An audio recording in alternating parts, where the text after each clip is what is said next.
දශක කිහිපයක සිට ලාංකීය ප්‍රේක්ෂකයන්ගේ ආලින්දය හැඩකල ටෙලිනාට්‍ය කලාව අද වෙද්දි විශාල ගමනක් ඇවිත් තියෙනවා. ඒ ගමන ඇතුලේ ලංකාවේ ටෙලිනාට්‍ය කලාව උඩු යටිකුරු කරපු එදා වගේම අදටත් අපේ මතකයේ රැඳුණු අමතක නොවන නිර්මාණ රාශියක් තියෙනවා. අද අපි කතා කරන්නේ ලාංකීය ටෙලිනාට්‍ය ඉතිහාසය වෙනස් කළ විශිෂ්ටතම නිර්මාණ 5ක් ගැනයි. අංක 5 දිමුතුමුතු 1982 වසරේදී ශ්‍රී ලංකාවේ ප්‍රථම වර්ණ ටෙලිනාට්‍ය ලෙස විකාශනය වූ මෙය ඩී.බී. නිහාල් සිංහයන්ගේ විශිෂ්ට අධ්‍යක්ෂණයක්.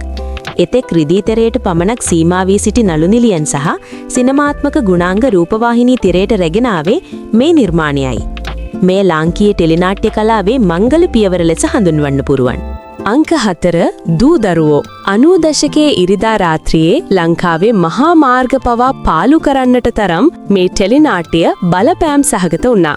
සෝමවීර සේනානායකයන්ගේ තිර රචනයෙන් හැඩවනු මෙය මධ්‍යම පාන්තික පවුලක යථාර්ථය කොතරම් දුරට සමාජයට සමීප කළාද කියනවනම් මෙහි එන ඩයස් හෝ සුදුහාමිනේ වැනි චරිත අදටත් මිනිසුන්ට අමතක නැහැ.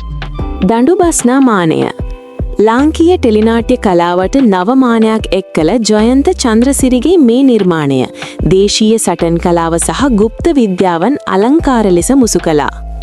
ගැඹුරු දෙබස් සහ විශිෂ්ට කැමරාකරණය නිසාම මේ ලංකාවේ මෙතෙක් බිහි වූ කලාත්මක අතින් ඉහළම ටෙලිනාට්‍යයක් ලෙස සම්මානයට පාත්‍ර වුණා.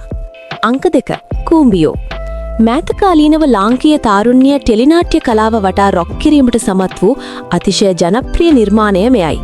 සම්ප්‍රදායික ආදර කතාවලින් ඔබට ගිය මොලය පාවිච්චි කරලා ගහන ගේම් එකක් ගැන කියවුණු කූඹියෝ ලංකාවේ වැඩිම IMDb අගයක් ලබාගත් ටෙලිනාට්‍යද වනවා.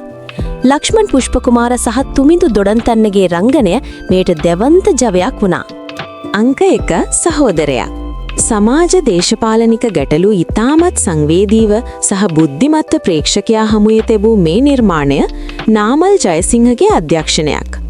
මේ හුදෙක් කතාවක් පමණක් නොව සමාජයේ අසාධාරණයට එරෙහිව මිනිස් හෘද සාක්ෂිය අවදි කරන දර්පණයක් බඳු වුණා.